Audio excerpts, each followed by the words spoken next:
एक प्रश्न है, सुनिए, श्वेता के द्वारा भेजा गया है। अध्यात्म और अंधविश्वास में क्या फर्क है, क्या अंतर है? क्या अध्यात्म ही अपनी चरम स्थिति में वह अंधविश्वास में बदल जाता है?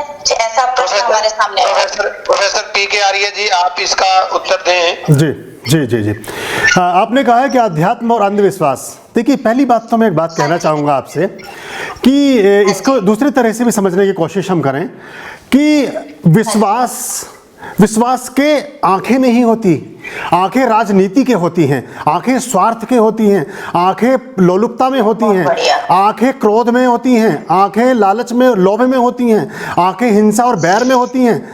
विश्वास तो अंधा ही होता है, समझिएगा मेरी बात को। विश्वास है तो विश्वास पूरा है। ऐसा नहीं होता कि कुछ कुछ विश्वास करें और कुछ कुछ विश्वास ना करें। विश्वास होगा तो पूर्ण होगा। देखिए, जो श्लोक आता है वेद में, पूर्णमदा पूर्णमिदं पूर्णात् पूर्णमुदच्यते पूर्णस्य पूर्णमादाय पूर्णमेवावशिष्यते। अगर किसी चीज में आत्मा है, किसी चीज में तत्व है, किसी चीज में उसका सार है, तो पूर्ण रूपेण होगा, वो आंशिक रूप से कभी नहीं होता। अध्यात्म के साथ अंधविश्वास या अंधविश्वास अध्यात्म में कभी अंधविश्वास होता ही नहीं है। आप अध्यात्म को ठीक से समझते ही नहीं हैं, इसलिए ऐसी बातें हम कभी कभी कर देते हैं। अगर व्यक्ति आध्यात्मिक होगा तो उसमें उसका जो विश्वास होगा, या तो विश्वास होगा या तो नहीं होगा। विश्वास अंधा होता ही। हमने कुछ शब्द ऐसे प्रचलित कर लिए हैं समाज में जिनको लेकर के हम अपना काम चलाते रहते हैं। तो ऐसे बहुत सारे शब्द हैं जिन शब्दों को कोई, जैसे डॉक्टर कामराज जी ने भी शुरू में कहा कि धर्म निरपेक्ष हो ही नहीं सकता, धर्म सापेक्ष ही होता है, और हम हमेशा इस बात को कहते रहते हैं। हमने हमेशा इस बात को अपने उद्बोधन में कहा है। ऐसे ही अध्यात्म भी सापेक्ष होता है। अध्यात्म में चक्षु जब पूर्ण रूपेण प्रज्वलित होते हैं, जब आपकी आत्मा, आपका शरीर और आपका बुद्धि, मन, विवेक और आपका बोध समस्त एक सूत्रीय होते हैं, तब आप चक्षुवान होते हैं। साइट में, दृष्टि में और दृष्टिकोण में बहुत फर्क है। विजन में और साइट में बहुत फर्क है। आप जो ठीक देखते हैं, जरूरी नहीं आपका दृष्टिकोण भी ठीक हो। दृष्टि से देखा जाता है, दृष्टिकोण से जिया जाता है। तो अध्यात्म में अंधविश्वास नहीं होता, लेकिन विश्वास अपने आप में अंधा होता है। ये भी आप ध्यान रखिएगा।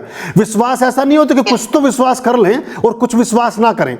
या तो जितना अधिक प्रेम उतना अधिक विश्वास, और जितना अधिक विश्वास उतना अधिक प्रेम।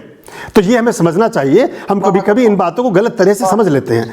आपने बहुत अच्छे से हमें अवसर दिया और समय दिया। मैं अब आपसे अनुमति चाहूंगा कि मेरी एक और मीटिंग है, उसके लिए मैंने जी पूछिए। प्रश्न का उत्तर और दे दीजिए। जी बोलिए। धर्म को अपनाने की क्या कोई सीमा तय है? क्योंकि यही धर्म मानकर लोग खुद जैसे दूसरे लोगों से बहुत घृणा करने लगते हैं। देखिए, धर्म के बारे में कामराज जी ने एक बात कही थी, उस बारे में मैं आपको बता दूं कि जाति विषयक जो बौद्ध मंत्र है वो विवेक चूड़ामणि में आता है, 25वें अध्याय का 4था मंत्र है। जाति नीति कुल गोत्र दूरंगम नापरूप गुण दोष वर्जितम देश काला विषयर्थि वर्धिदत्त ब्रह्म तत्वमसि भावत्यामनि। कोई भी जाति अगर वो गुणों से रिक्त है तो वो जाति नहीं होती। जितनी जातियां हैं ये सब हमारे काम धंधे थे, ये सब हमारे कार्य थे। आज के समय में सब जो 4 वर्णों की हम बात करते हैं, सबसे बड़ा लुहार है टाटा, सबसे बड़ा चमार है बाटा, सबसे बड़ा तेली है अंबानी। आप समझिए ना। तो ये तो जो कार्य संस्कार है वो हमारे जाति व्यवस्था के अंतर्गत आता है। ऐसा भी हो सकता है कि आने वाले समय में K24 लाइव जाति हो और जो सिंधु है ये गोत्र हो। ये क्या होता है? ये तो आने वाले जो आप कार्य करते हैं, कभी ऐसा हो सकता है कि जो आपका जो कॉलेज जो शिक्षा है वो जाति हो और अध्यापन हमारा गोत्र हो। तो ये तो कार्य थे, जो जिस कार्य को कर रहा था वो जाति के अंतर्गत उसमें आ गया। लेकिन अगर एक व्यक्ति शूद्र होकर भी, देखिए ब्राह्मणत्व तो अलग बात है, ब्रह्म के तत्व को जो जानता है, ब्रह्म के अणु का जो ज्ञाता है वो ब्राह्मण है। उसका कुल से संबंध नहीं है, जन्मना ब्राह्मण नहीं होता, कर्मणा ब्राह्मण होता है। जिसका अब आप किसी भी जाति में हैं, किसी भी धर्म में आप पैदा हुए हैं, उस जाति और धर्म के नियमों का पालन आप कर ही नहीं रहे हैं, तो उस गुस्से से स्वतः ही च्युत हो जाते हैं आप, आपका वहाँ कुछ रहता नहीं है फिर उस चीज़ में। होता क्या है, हम दृष्टि हमेशा दूसरी तरफ देखते हैं और हम ये नहीं सोचते कि किस चीज़ को हमें अंगीकार करना चाहिए, किसको नहीं करना चाहिए। 2 पंक्तियाँ कहना चाहूँगा आपसे कि तुम जो चाहते तो हालात बदल सकते थे, तुम जो चाहते तो हालात बदल सकते थे, मेरे आंसू तुम्हारी आंखों से निकल सकते थे, तुम तो ठहरे ही रहे झील के रुके हुए पानी की तरह, तुम तो ठहरे ही रहे झील के रुके हुए पानी की तरह, दरिया बनते तो बहुत दूर निकल सकते थे। तुम तो ठहरे ही रहे झील के रुके हुए पानी की तरह, दरिया बनते तो बहुत दूर निकल सकते थे। और हादसे इतने हुए वतन में मेरे, खून से छप के भी अखबार निकल सकते थे। धर्म का काम हिंसा करना नहीं है, धर्म का काम किसी से बैर करना नहीं है। धर्म बड़ी व्यापक और बड़ी विस्तृत व्याख्या है। उसको जीने की जो शैली है, जीवन को जीने का ढंग, जीवन को जीने के कर्तव्य, जीवन को जीने का जो आत्म तत्व है, वो धर्म से अभिप्रेरित है।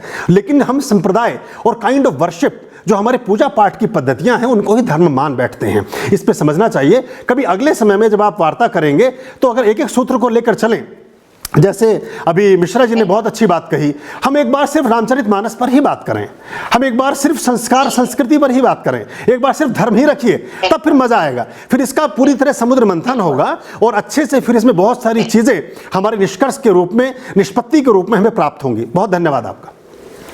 अवश्य इसके ऊपर विचार करेंगे और कार्यक्रम आयोजित करेंगे इस पर। जी जी जी। एक प्रश्न और है अध्यक्ष महोदय, एक ही माँ के पुत्रों के अलग अलग संस्कार होते हैं, एक माँ बाप को सर्वोपरि मानता है और एक उनका अनादर करने लगता है, ऐसा क्यों? संस्कार तो एक ही परिवार में है, लेकिन एक ही माँ की संतानें अलग अलग कैसे? ये प्रश्न हमारे पास आया है इधर से। ये आप मिश्रा जी से पूछ रही हैं कि मुझसे पूछा है आपने? इसका उत्तर आप किससे चाहती हैं? आप में से जो भी इसका उत्तर दे दे। मैं तुलसी की एक चौड़ी से पूरा कर दूं। तुलसी ने लिखा कि एक पिता के विपुल कुमारा, पृथक पृथक गुणशील आचारा। तो जब पृथक गुण होगा, शील होगा और आचरण होगा, तो संतान में ये अंतर तो दिखेगा ही। और इसके लिए भी हम वही प्रारब्ध, क्रियमाण और सुचित कर्म की बात करते हैं। बाकी आर्य जी यहाँ से अनार्य को कहने का अधिकार। हाँ, नहीं, बिल्कुल आपने ठीक कहा मिश्रा जी। इसमें बस एक लाइन में इंसर्ट करूंगा, इनके साथ जोड़ना चाहूंगा। यहाँ पर ज्योतिष विज्ञान का प्रारंभ शुरू होता है। देश, काल और परिस्थिति, जन्म का स्थान, जन्म का समय और जन्म की तिथि, यहां से व्यक्ति का, पूरे व्यक्तित्व का, उसके जीवन का, उसके कद का, उसकी काठी, विचार, व्यवहार, रूप, रंग, गुण, दोष, पूरा जीवन, पूरा भाग्य, सौभाग्य, दुर्भाग्य, सभी कुछ का निर्माण होता है। क्योंकि कोई भी संतानें एक समय पर पूरी दुनिया में कभी भी कोई एक चीज इसमें से मैच नहीं खाएगी, तीनों में से कोई एक चीज मिस हो जाएगी, वहीं से अंतर प्राप्त होता है, अंतर उत्पन्न होता है। कभी इस पर भी बात करेंगे। हाँ जी, चलिए, मैंने सब प्रश्नों को इकट्ठा करके पूछने की कोशिश की। बहुत बहुत धन्यवाद आपका। आप सबको बहुत उभय तो शुभमस्तु। बहुत नमस्कार। आप सबके ज्ञान से हम सभी लाभान्वित हुए और भविष्य में भी आपका सहयोग और आपका ज्ञान मिलता रहेगा।